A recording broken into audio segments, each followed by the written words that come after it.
Todo comenzó mucho antes de que existieran los ordenadores modernos. Antes de que dijéramos inteligencia artificial, ya había personas soñando con máquinas que pensaran. Imagina a un matemático solitario, en medio de la Segunda Guerra Mundial, enfrentado al problema de descifrar un código que parecía indescifrable. Su nombre era Alan Turing, y aunque muchos lo conocen como el hombre que descifró Enigma, su verdadero legado va mucho más allá. Turing no solo ayudó a ganar una guerra, también sentó las bases para una nueva forma de pensar, a la idea de que una máquina algún día podría razonar. Llegaron los primeros ordenadores, enormes y torpes, capaces de realizar solo operaciones básicas. Las primeras redes neuronales primitivas, sistemas expertos que podían diagnosticar enfermedades mejor que algunos médicos, programas capaces de jugar al ajedrez a nivel avanzado. Pero siempre chocaban con la misma barrera. A los ordenadores no eran lo suficientemente potentes, y el conocimiento humano era demasiado complejo para ser codificado en reglas. La idea era simple, entonces podíamos capturar el conocimiento de un experto en reglas. Una máquina podría aplicarlas y simular inteligencia. Y funcionó hasta cierto punto. Empresas usaban estos sistemas para asesorías legales, diagnósticos médicos o inversiones. Pero una vez más, la rigidez de las reglas hizo que el sueño se estrellara con la realidad. La inteligencia humana no se limita a seguir instrucciones. También improvisa, aprende, se adapta. Así llegó el primer invierno de la IA, un periodo de desencanto, donde la financiación se agotó y el entusiasmo desapareció. Pero en 1956, algo cambió. Un grupo de científicos se reunió en Dartmouth College en Estados Unidos y acuñaron por primera vez el término inteligencia artificial. El momento en que muchos se dieron cuenta de que no solo era posible, sino inevitable, a las máquinas comenzarían a aprender, a ver, a escuchar, a traducir.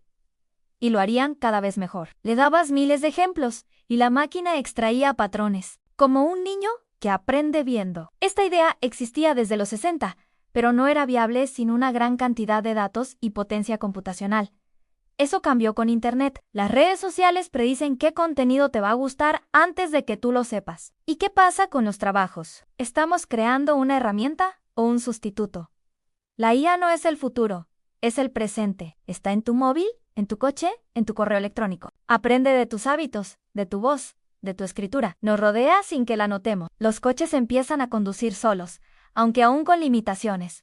Que no sueña, pero predice. Que no vive, pero aprende. Y tal vez, algún día, nos ayude a entender mejor qué significa ser humano. Una herramienta más potente, como lo fue el fuego o la imprenta. Otros temen que estemos jugando con algo que no comprendemos del todo, que una vez que la IA sea más inteligente que nosotros, no podremos detenerla.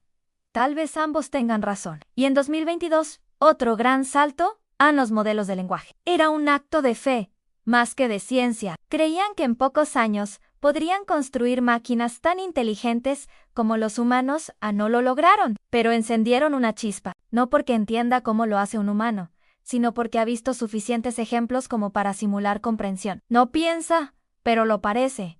Y para muchas tareas, eso es suficiente. Correos, fotos, compras, búsquedas, todo se convertía en datos útiles para entrenar algoritmos. Y lo más importante, a los ordenadores se volvieron miles de veces más potentes. Entrenaron una red neuronal profunda para reconocer imágenes con una precisión jamás vista. Usaron una técnica llamada Deep Learning, o aprendizaje profundo, inspirada libremente en el cerebro humano. La red aprendía sola capa por capa a distinguir formas, bordes, colores, hasta que finalmente reconocía objetos como perros, coches o personas. Pero cada vez que una IA completa una frase, nos responde un correo, o genera una imagen de la nada, parece que sí. Parece que hemos construido una mente digital. Turing se preguntaba algo que pocos se atrevían a considerar.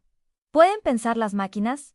Al principio, ni lo notamos. Un filtro de spam en tu correo, un sistema de recomendaciones en Netflix, un asistente de voz que entendía tus órdenes básicas. Pero todo eso era solo la punta del iceberg. Y no lo decía como un simple juego filosófico, sino como una hipótesis matemática. Diseñó una idea, la máquina de Turing, que, aunque solo existía en papel, describía cómo una máquina podría resolver cualquier problema lógico si se le daban las instrucciones adecuadas. Era 1936, y sin saberlo, había inventado el concepto de computador universal. Pero su idea más radical vino después en el famoso test de Turing. No se trataba de si una máquina podía pensar como un humano, sino si podía hacernos creer que lo hacía. ¿Podríamos conversar con una máquina sin saber que no es humana? Si la respuesta era sí, entonces, en cierto modo, pensaríamos que esa máquina piensa así. Empezó todo con una pregunta que aún hoy nos incomoda. Pasaron décadas en la guerra.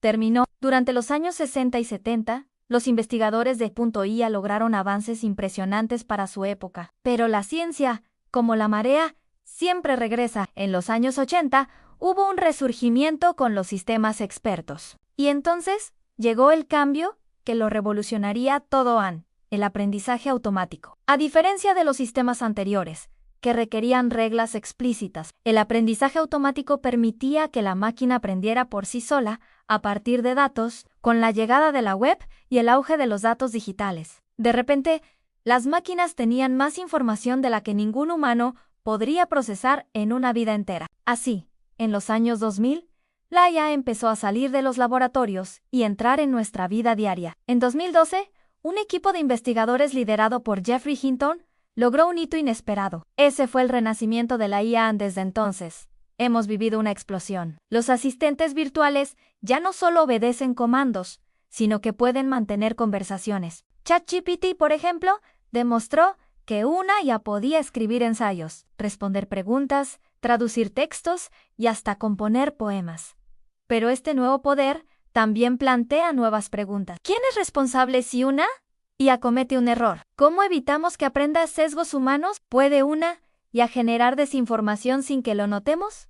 Las respuestas aún no están claras. Algunos ven la IA como una extensión natural de la evolución tecnológica. Lo que está claro es que ya no hay marcha atrás. Y si miramos hacia atrás, vemos que todo empezó con una pregunta. ¿Pueden pensar las máquinas? Hoy, casi un siglo después, aún no sabemos la respuesta.